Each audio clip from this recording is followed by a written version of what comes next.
Well, who says owning boats isn't an emotional roller coaster? Whole chunk of glass. Oh, what a discovery. Joys of second-hand boats, eh? Dodgy repair jobs. You going to break the news to Benita or am I? That was a bit of a lackluster. Oh, conundrum.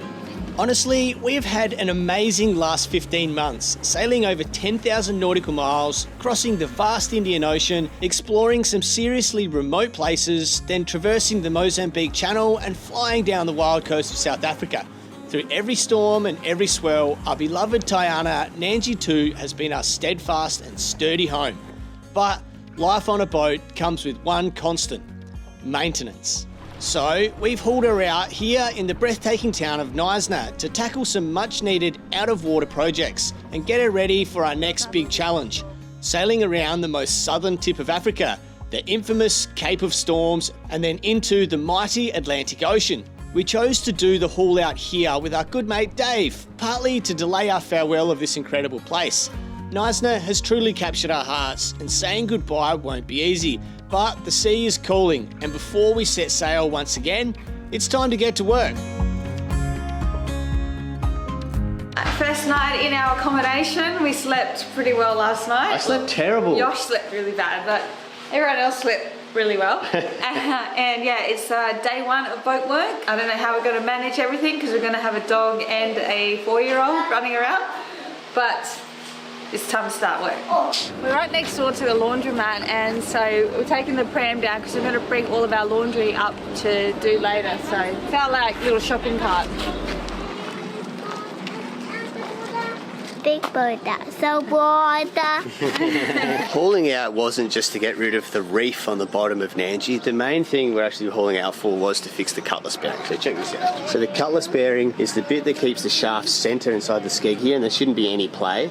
You can see here, there's quite a lot of play. So that's that whoa, whoa, whoa, whoa, we're hearing at low RPM when we're trying to motor. There shouldn't be any play at all. So luckily we did find a bearing here in South Africa, so we're gonna have to wait on it and we'll be able to go back in the water. It's a pretty simple task, just gotta pull the shaft out, easily cut this out and then just press in the next bearing. But this morning, gotta take the shaft out. The last haul out in Thailand, the yacht blast crew sandblasted back the prop and all this metal gear underneath the boat, and we applied prop speed, and they did a really good application. We actually used 1 speed, which is the cheaper version of the prop speed stuff, and the application was spot on. So it definitely isn't the application that is the issue, because you can see the primer and everything's already starting to wear off. So it's just the fact of just use. We're hoping it would last 2 years, but it's lasted not even 1. So all the skeg and the shaft still look pretty good, and they still got that real smooth silicone-y coat, but the prop, it's definitely, there's no silicone coat. You can really feel the rawness of it, so we'll have to sand it all back, take all that primer off, and put on some new stuff. Now it really needs a good clean in here. I spray a lot of lanolin, like natural oil, and it really protects a lot of stuff against corrosion, and yeah, it's just a really good barrier against any sort of sea elements. So I really like spraying that around a lot, but because of it, it leaves a bit of an oily residue around the joint, and so sort of makes the place pretty dirty pretty quickly, because there's a lot of rotating parts. You know, I cover the Sigma drive in it, any joint of the gearbox, all those bolts, all the gear lever, everything, because you know, Nandji 2 is a bit of an older boat. I like to keep everything fresh as we can. Might need some Myanmar grey to do some touch-up paints too, eh? Got gloves on, Josh? I'm sure you are aware, we've been talking about it quite a little bit, that we are trying to have a baby. Doctor's orders, I'm not allowed to be near any solvents or paints and all this sort of stuff, and I'm like, but dude, I'm going to the boatyard. He's like, well, you just got to minimise it. So, put this on just for some degreaser. Happy, Mum? Yeah.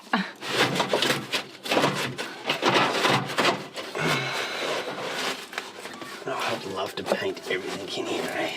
Step 1, we got to release the Sigma drive. The Sigma drive is that bit that's added onto the coupling, so it's the dampener between the shaft and the gearbox, and it's like a pivotal joint. Man, I love these things. I think they are the best invention for anyone with a sailboat, especially cruising. You know, engine alignment is so critical with your shaft, which then causes, you know, vibration, which destroys your engine mounts.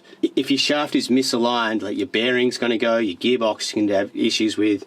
But with Sigma drive, because it's a pivotal joint, you don't have to have it perfect. Even though like you still want to align your shaft and engine and everything really good, but the Sigma drive, it just gives you that 7 degrees of variation. So even if you are a little bit off center, the Sigma drive is going to protect your gearbox and your engine mounts, and the vibration from the engine isn't going to go through and wear out the Cutless bearing and all the rest. So like it's the, I know, I just love the Sigma drive. The way the shaft is attached to the Sigma drive, so this is the shaft and it's just like a clamp, and there's like a series of screws that are all tightened down onto the shaft.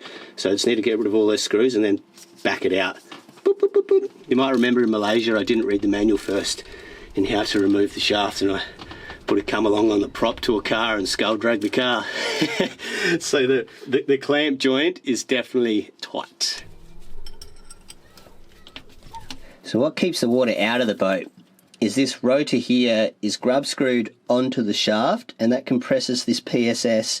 So that's just a suction joint right there. So if we did that in the water, that would squirt water. But to get the shaft out, we have to release this rotor. So it's clear of the Sigma drive now. So I had this here just as an extra grub screw, I guess, to stop that rotor from sliding, because that they can move, and when you got water ingress, you just got to push that rotor back down the shaft and tighten your grub screws. But yeah, so that's why I put that on there. Take that off. I'm just going to pull these grub screws out and loosen up that rotor. Shaft can go out.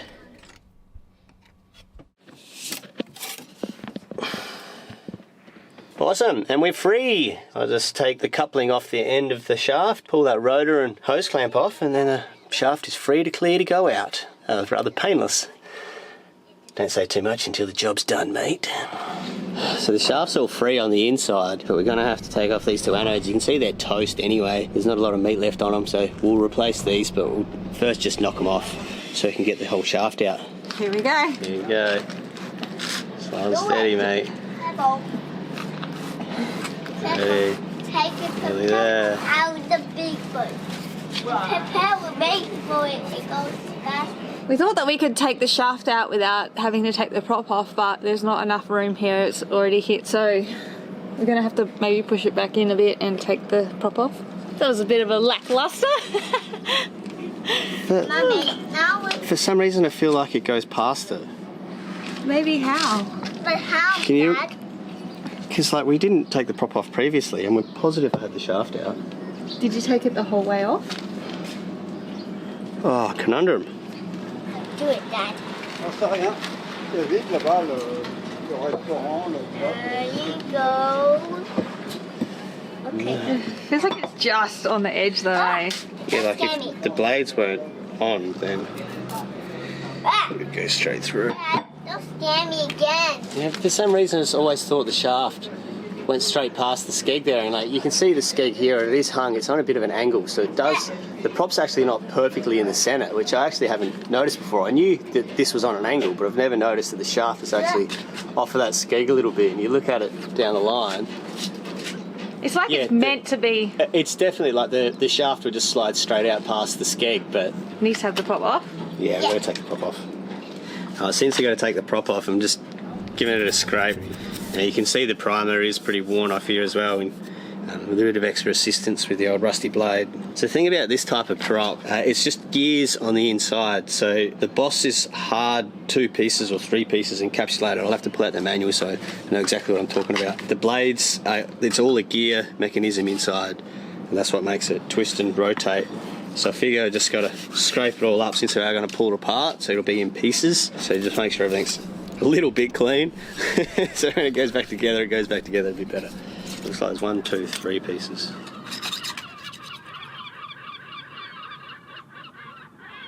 We opted to haul our Nandji 2 here in Knysna for a few different reasons. One, we don't want to go just yet. We really enjoy Knysna. It's a beautiful place and it's stunning scenery. And 2, Cape Town's a big city. You know, you can get everything done in Cape Town, but you can also do a simple haul out what we want to do, doing the butt paint, changing the Cutless bearing. There's lots of other options around South Africa to do that, and there's an option to do it right here in Knysna, you know, and we've met a lot of really cool people here at the Yacht Club. One of those blokes is Dave from Sea Services and Rigging that runs the little haul out facility here. So there's the capacity to put 1 or 2 boats on the hard stand here. So for Nandji, we've just been hauled out, we stay in the cradle, once we finish the job we'll go straight back in. You know, so it's not a big operation, but there is a lot of boats here in Knysna, and Dave deals with them all. Whilst he doesn't do a lot of international boats, there is the option here which people just sort of cruise on past and don't even think about it. But for us, because we really enjoy Knysna and didn't want to move on, we met Dave, great bloke, thought, mate, let's do it here. So Dave does all the rigging for the catamaran companies here in Knysna, and there is 4 different boat building companies here in Knysna, and so Dave does the running rigging and all of that stuff for all of those catamarans. And whilst Nandji is far from a catamaran, she's way better.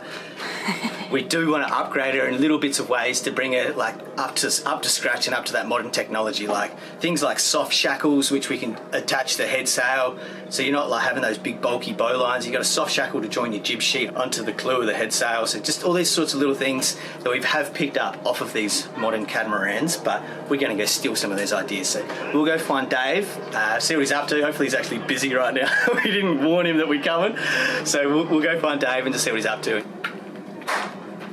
Here we are. Hey, Josh. So this is Dave from Sea Services and Rigging. Hi there. Mate, thanks for hauling us out, mate. Probably the smoothest haul out we've had in a long time. So really, I need to say thank you for that. So we wanted to get you on camera to see what you're up to, because we were trying to get a couple of soft splicers, soft shackles. What do you got going on? It's a Dyneema core with a Dyneema chafe jacket over it. This is how you work it. Just pulling it open and this comes out. Super high load, very strong.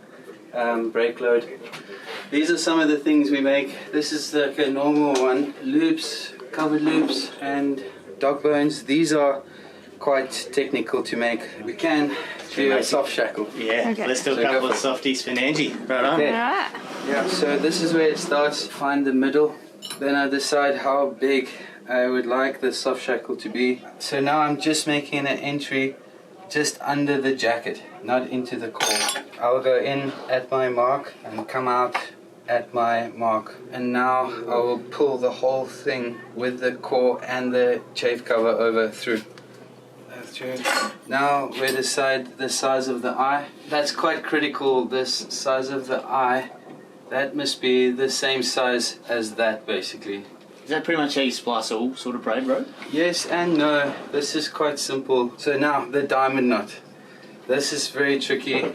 We've done it quite a lot. I just go left, over, right. This one twist and over, and then this one comes around under that one and through. Then I just work it all even. Don't want to rush this. You want to get it perfectly symmetrical and even. In with the filler from the top and back in, pull through.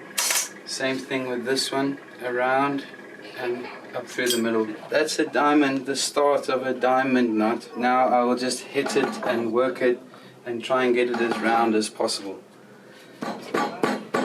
Okay, so now I've got it pretty much tight by hand. Now I will use my winch bed just to pull this super tight so the knot gets really hard. Here's quite a nice way to show you. This is a finished one and you can hear how hard it is. And this is one that still has to be pulled tight. So I'll just attach it on here. We try and make these fast. Like they're supposed to just take 15-20 minutes. Because we put him under pressure. Yeah, I feel under pressure. We tie a loop on here. I've measured the pull here. There's about a ton of load when I'm at max, as much as I dare go. You can see how Dyneema works. It goes all like stiff. Yeah. When you're under load, it's like rock hard almost now. So we always do that here. We winch it, make sure the splicing and the rope is done fully stretched, and then we'll finish it off. Because Dyneema only has a certain amount of stretch point, hey? You can go just so much and then it's like boom, that's it. It will stretch quite a bit. Right. There's different grades of Dyneema. It has a certain amount of stretch, but once the stretch is out, then it won't stretch anymore. And they all have quite high load breaking strain and no snapback. Yeah. If we put a knife on this now under load, it wouldn't go and shoot out the door. Oh, wow. Yeah, that's the diamond knot. I just like to whip it on here.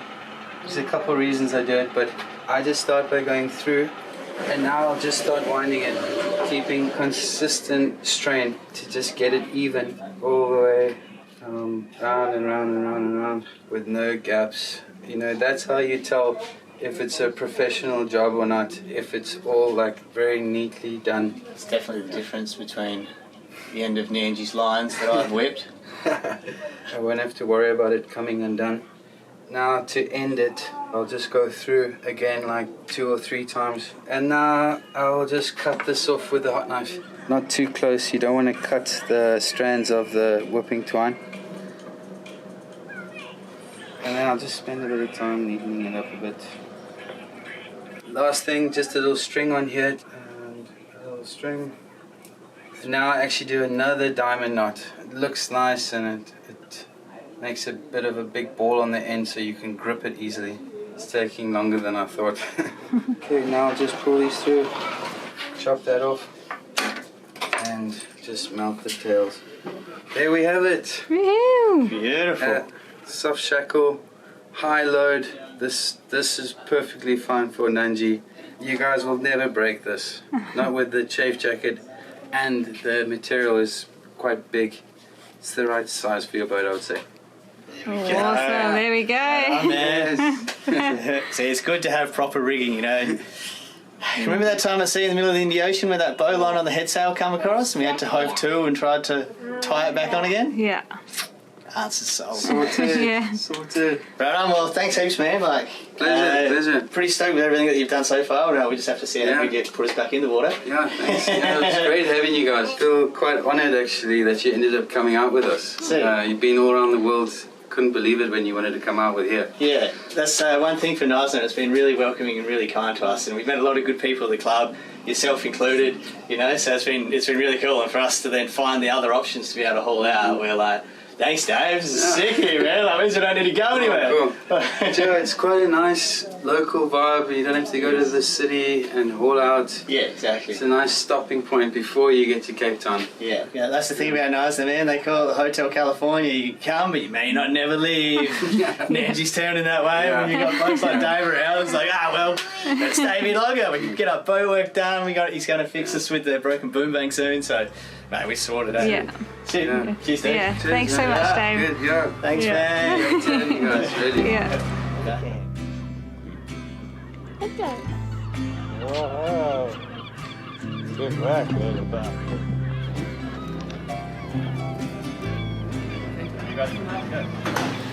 So like we're just temporarily staying here for a few days, and so we've got most things that we need, but when you come to cook, like I forgot oil and salt, and it's like how much stuff do you want to like bring up here to then take back again? So we've just kind of like winging it a little bit. We're gonna have scrambled eggs on toast with vegetables and avocado for dinner.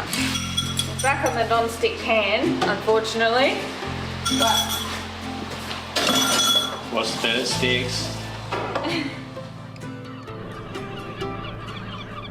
The state of Nandji's bus pretty terrible. She's been washed down. They've scrubbed those top sides and got most of those stains and knocked most of the barnies off. The water line's here, but our water line's been sitting up here because of how much crap we got on board. So we've been a bit stern heavy. But I'm not actually going to change the water line. I'm not going to raise it because I figure if we can manoeuvre weight around in the boat and get a lot more weight forward, then we're not going to be sitting so stern heavy. The back little rub rail at the end here, it's trapped in so much like rust stain because the old swim ladder's manky as. We have to get a new one of them made just to stop these little rust stains dribbling down. But I'm going to rip off this rub rail, get rid of all of this rust stain so they can clean underneath and try to get a clean Nandji too again. So we've pulled that bottom bracket off of the hydrovane just so you can release this bottom rub rail.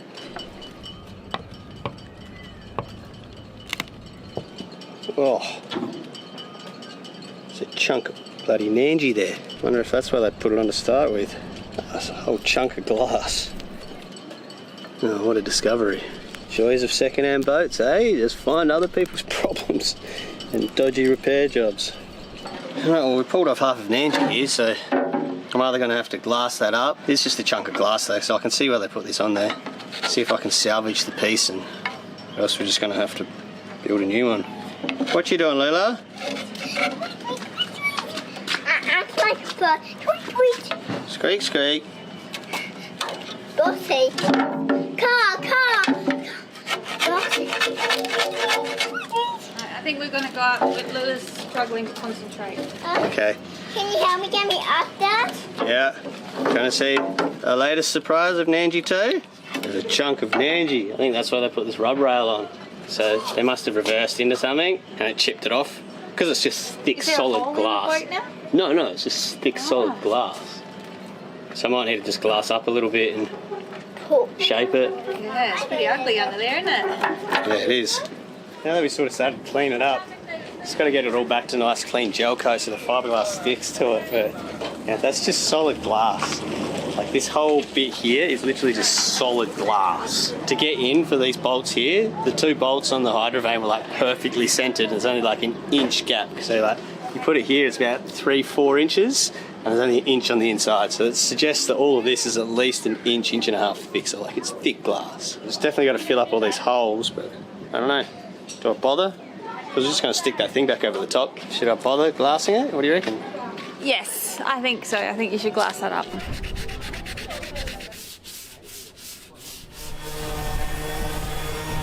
Just waited till all the lads are finished sanding and dusting and polishing and all the rest on the top sides and the bottom. They're doing a cracker job. It's definitely into it. Tomorrow I'm going to get this prop off with the engineer and then we can change the Cutless.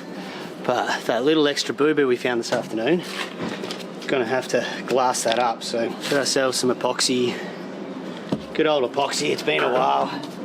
Hello my old friend, come to epoxy you again. 4 to 1. 4 to 1.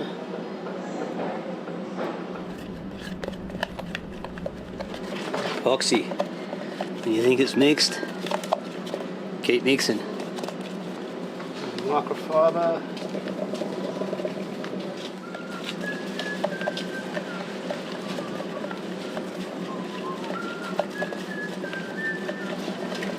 Real toothpastey. I've drilled out all the drill holes where they'd screwed that little barrier thing into the hole. Like they hadn't pre-drilled it, they literally just screwed straight into the fiberglass. So of course that's got it all cracked and not ideal. So we'll just try to backfill them as much as we can. Put a bit of chalk straight in there. Let's pack her in. I think I was a bit wishful thinking if I was going to do that in 2 pieces, but it's a fair bit of filler. But we'll just tape him up, see how it looks in the morning, sand it back and fill.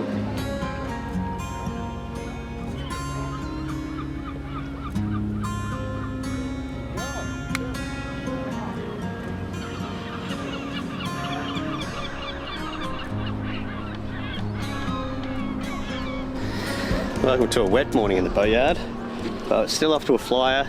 My little glass job actually turned out alright, my little fill job. You know, if I wanted to be super anal, I could definitely do a bit more filling. But I've taken it off and I've given it a grind, it's pretty good shape. Since we're going to put that capping rail back on top anyway, we'll just fill that up with Sika. It's all watertight now, so that was the main thing. I backfilled all those drill holes as well with all epoxy, just because they didn't pre-drill them before, they just literally screwed straight into the fiberglass. So like, you know, obviously it cracked it. Not ideal, but yeah, we'll just go tidy up the stainless strip now and we can get these stains off and put it back together.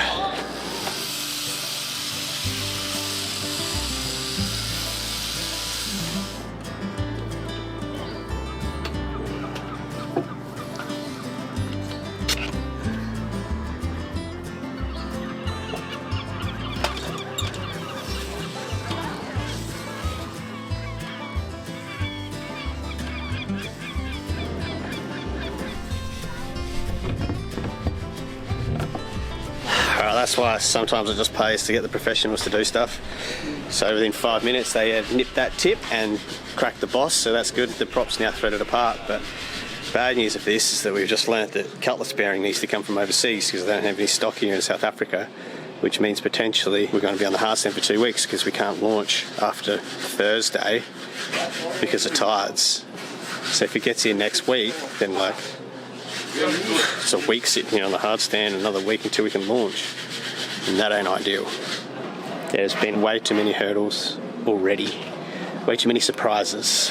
The whole point is if we couldn't get this Cutless bearing, you know, that's why we checked. That's why Dave came out and dived to make sure there was some here in the country, because if it wasn't here in the country, then we just weren't going to haul out. We'll just wait till we got down to Simonstown. But Dave jumped in and measured it and said there was. Told the guy that the dimensions and everything, and they said, yeah, we have one.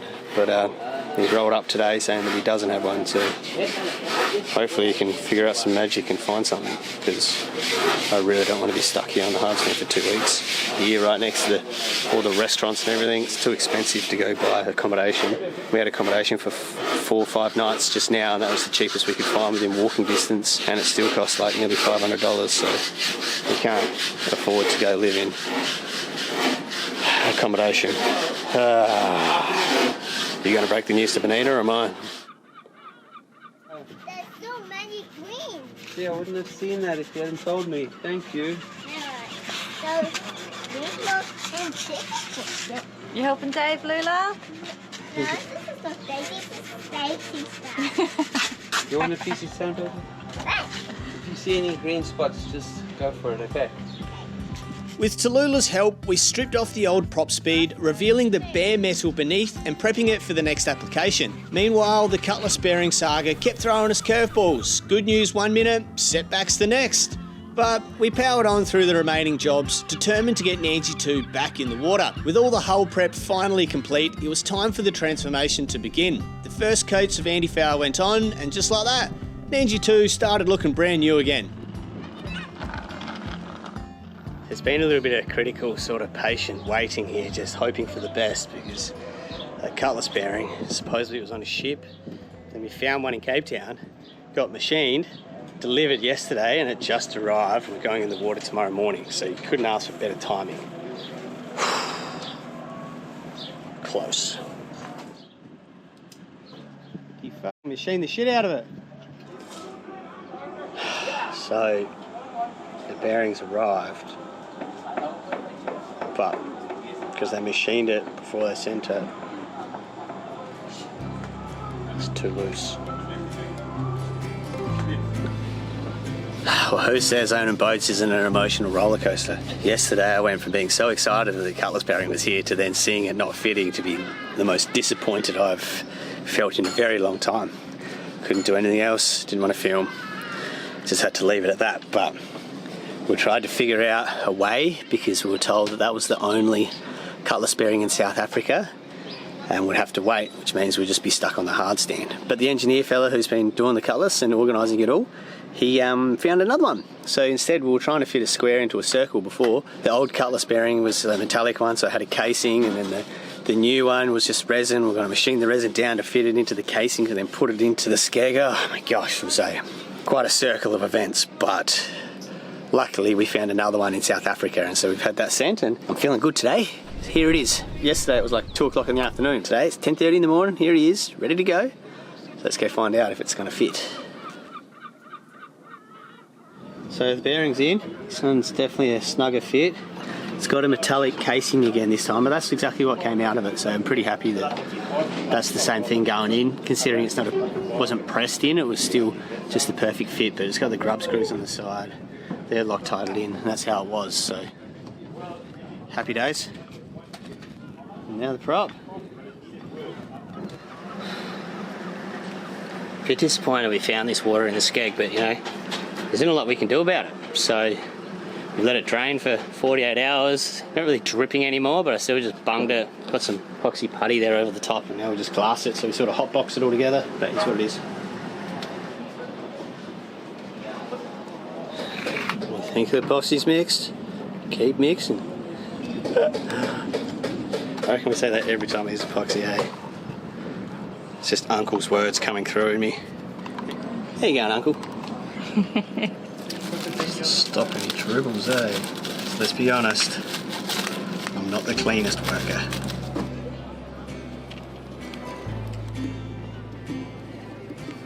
The final jobs are coming together. Cutless bearing has been installed, drive system reconnected, and the shaft now firmly linked to the Sigma drive. That can only mean one thing. It's time to reapply the prop speed. When it comes to this pricey product, there's no room for error. Clean surfaces, speed and teamwork are everything. With just a couple of minutes of pot life once it's mixed, it's a race against the clock. One person lays it on fast while another follows behind, smoothing it out. It's stinky, man. This side's shiny already. All the while, a sharp eye watches for runs and imperfections, calling out adjustments on the fly. It's high pressure, all systems go, because if you want a flawless finish, there's no second chance. With the final touches complete, we're feeling stoked with the result. Nandji 2 is looking sharp and launch day is just around the corner. For now, there's nothing left to do but sit back, relax and watch the paint dry. A massive shout out to Dave and his crew who absolutely crushed the boatwork. Sanding, painting and polishing, the boys put in the hard yards and have made Nandji 2 shine. When Nandji 2 looks this good, we feel good, and right now, she's turning heads. That gold bling from the finished prop speed, honestly it's almost a shame it's underwater. It deserves to be on display. Yeah, we had our boatwork battles, especially with that Cutless bearing drama, but like always, it all comes together in the end. Ta-da! Ta-da! Now bring on launch day and the sailing adventures that lie ahead. But as with boat life, there's always a twist, and we're about to get hit with an unexpected surprise. Huge thanks to our amazing Froth family. You're the reason we get to do what we love and share these moments with the world. Your support keeps the journey afloat and we're endlessly grateful. A big thanks to every name on the screen right now. If you want to join the Froth family and help power this channel, check the link in the description. Thanks for being legends. We'll catch you in the next one.